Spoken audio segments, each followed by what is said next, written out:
nous allons voir comment comprendre les règles de l'échange oral. Donc, lors d'un échange oral, on va respecter l'interlocuteur, celui qui est en face, celui à qui on s'adresse. On fera preuve de tolérance et de bienveillance. Tolérant, on aura l'esprit ouvert et bienveillant. On va pas être dans l'agression, on n'est pas là pour ça, c'est pas celui qui parle le plus fort qui a raison. Je laisse donc les autres s'exprimer dans un respect mutuel. Je donne mon opinion en utilisant des connecteurs. Selon moi, il me semble que, d'après moi. Et j'utilise un vocabulaire approprié, donc de langue courante ou soutenue, et j'utilise aussi un vocabulaire précis.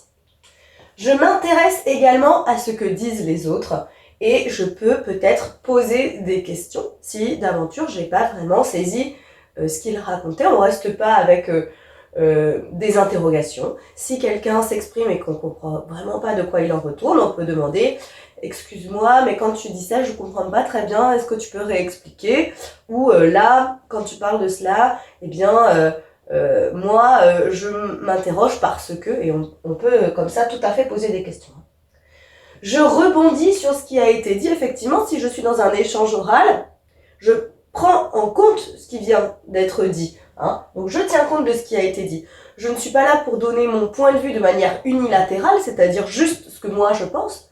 Si en face les gens se sont exprimés, ils ont développé des arguments, des exemples, je dois moi aussi, dans la suite de ma réponse, en tenir compte. Ma posture est droite, donc si je suis debout, je suis comme ça, bien installée. Si je suis à table, les mains, le dos droit, les mains posées, comme ça. Et je peux utiliser des gestes, c'est ce qu'on appelle le langage non verbal. C'est ce que moi je fais très souvent avec mes petites mains comme ça, qui sont là aussi pour attirer l'attention de la personne qui est en face. Alors on fait attention à pas en faire trop parce qu'après ça vient polluer un peu ce qu'on est en train de dire. Mais si tu ne les fais pas, viens pas te forcer à en faire. C'est toujours étrange d'avoir des gens qui se forcent à faire des gestes.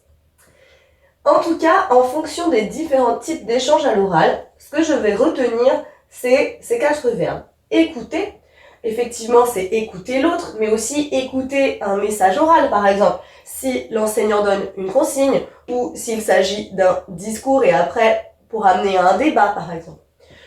Exposer, eh bien, c'est la manière de dérouler ce qui a été préparé, donc lors d'une pièce de théâtre par exemple, lors d'un compte rendu ou lors d'un exposé en classe, qui porte bien son nom.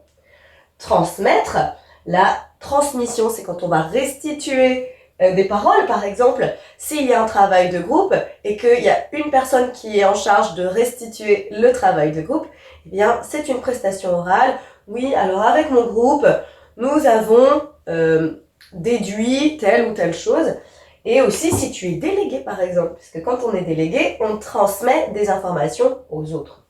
Et pour terminer, participer, effectivement, lors d'un débat en classe, s'il y a une synthèse ou un entretien, une interview.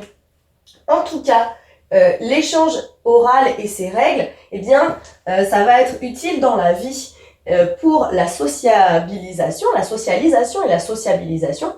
Donc socialisation, être ensemble, sociabilisation, se sociabiliser, aussi savoir vivre avec les autres, et pour la coopération. À toi de jouer à présent. Pour voir si tu as bien saisi, je te propose un vrai faux. Le non-verbal a une importance, c'est vrai ou c'est faux?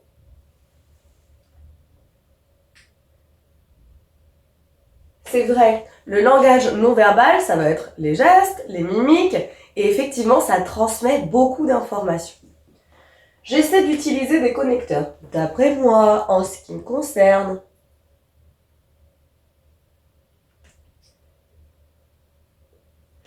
c'est vrai. Ça va marquer ton opinion, mais ça va aussi organiser. Après, on n'hésite pas à utiliser les « en effet », « de plus ». Je n'ai pas besoin de laisser les autres parler. C'est faux, évidemment. Je ne prends pas en compte ce que disent les autres pour défendre mon opinion.